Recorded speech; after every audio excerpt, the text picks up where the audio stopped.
അപാകതകൾ നിറഞ്ഞ മുണ്ടക്കൈ ചൂരൽമല പുനരധിവാസ കരട് പട്ടികയെ ചൊല്ലി പ്രതിഷേധം തുടരുകയാണ്. ഉദ്യോഗസ്ഥരുടെ ഉദാസീനതയുടെ ഫലമാണ് പട്ടികയെന്ന വിമർശനമാണ് ദുരന്തബാധിതർക്കുള്ളത്.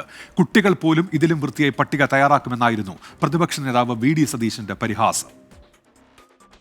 മുണ്ടക്കയും ചൂരൽമലയും കണ്ട വലിയ ദുരന്തത്തെക്കാൾ വലിയ ജീവൽ പ്രതിസന്ധിയിൽ നിൽക്കുന്ന മനുഷ്യർ എന്തെങ്കിലും കടുങ്കൈ ചെയ്താൽ അതിലും വലിയ ഒരു ദുരന്തമാകും. അത്രത്തോളം ദയനീയ അവസ്ഥയിൽ കഴിയുന്ന പാവങ്ങളെ നമ്മൾ ഇവിടെ പിന്നെയും കാണുകയാണ്. ഓരോരുത്തരും നമ്മളോട് സങ്കടം പറയുകയാണ്. 388 പേരുടെ പ്രാഥമിക പട്ടികയാണ് പുനരധിവാസത്തിന്റെ ഒന്നാം ഘട്ടമായി സർക്കാർ പുറത്തുവിട്ടത്. മാനന്തവാടി സബ് കളക്ടർ തയ്യാറാക്കിയ പട്ടികയിലാകട്ടെ സർവത്ര കുഴപ്പങ്ങൾ. 70-ലേറെ ഇരട്ടിപ്പുകൾ, പട്ടികയിൽ ഇടം പിടിച്ച അനർഹർ, യോഗ്യതയുണ്ടായിട്ടും തഴയപ്പെട്ടവർ. പുനരധിവാസത്തിന്റെ ആദ്യ നടപടിയിൽ തന്നെ കല്ലുകടി. വേഗം വേണം പുനരധിവാസമെന്ന 24 ക്യാമ്പയിനോട് ദുരന്തബാധിതരുടെ പ്രതികരണം ഈ വിധം. 300 രൂപ ഇതുവരെയായിട്ട് എനിക്ക് കിട്ടിയിട്ടില്ല. പിന്നെ വാടക കൃത്യമായി കിട്ടുന്നുണ്ട് 6000 രൂപ. പിന്നെ ചികിത്സാ ഫണ്ട് എന്ന് പറഞ്ഞിട്ട് 50,000 രൂപ മാത്രമേ കയറിയിട്ടുള്ളൂ. വൈഫിൻ്റെ വലത്തെ കൈ നഷ്ടപ്പെട്ടാണ്. നമുക്കൊരു വീടാണ് ആഗ്രഹം, പിന്നെ അതിൻ്റെ കൂടുതലൊന്നും ആഗ്രഹിക്കുന്നില്ല. സർക്കാർ അങ്ങോട്ടും ഇങ്ങോട്ടും കളിക്കല്ലാതെ വേറെ ഒന്നും ആയിട്ടില്ല.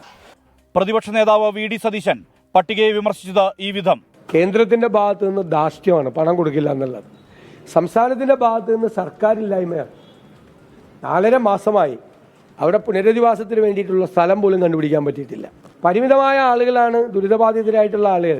ആ ദുരിതബാധിതരുടെ പട്ടികയിൽ പോലും 100 പേരുടെ പേര് ഇരട്ടിപ്പാണെന്നാണ്. പാകപ്പിഴ പരിശോധിക്കുമെന്നും ഉദ്യോഗസ്ഥർക്കെതിരെ നടപടിയുണ്ടാകുമെന്നും റവന്യൂ മന്ത്രി കെ രാജൻ 24 ക്യാമ്പയിനോട് പ്രതികരിച്ചു. ആ ലിസ്റ്റ് തയ്യാറാക്കുമ്പോൾ അതിൽ ഇരട്ടിപ്പ് വന്നിരിക്കുന്നു എന്നുള്ള കാര്യങ്ങൾ കൃത്യമായി പരിശോധിക്കുക തന്നെ ചെയ്യും. ഇരട്ടിപ്പുണ്ടായാൽ ഒരു കാരണവശാലും ആ പേരുകൾ ആ രേഖയിൽ ഉണ്ടാകില്ല. അത് ഞാൻ അങ്ങേക്ക് ഉറപ്പ് നൽകുന്നു. 2019 പുത്തുമല ദുരന്തത്തിന്റെ പുനരധിവാസ അനുഭവവും 24 ക്യാമ്പയിൻ വരച്ചുകാട്ടി. ഇത്രമാത്രം ഒരു ദൈന്യത ഇവിടെയുണ്ട്. കാരണം 2 കുടുംബങ്ങളെ മാത്രം ഇതിൽ നിന്ന് മാറ്റി നിർത്തപ്പെടുന്ന ഒരു സാഹചര്യം. ആ 2 കുടുംബങ്ങൾ ഇവിടെ മഴക്കാലത്തൊക്കെ ഭീതിയോടുകൂടി കഴിയേണ്ട ഒരു സാഹചര്യം. അതൊരിക്കലും അങ്ങനത്തെ ഒരു അവസ്ഥ ഇവിടെ നിലനിൽക്കുന്നുണ്ട് ഈ പുത്തുമല പുനരധിവാസവുമായി ബന്ധപ്പെട്ട്. 24 വയനാട്.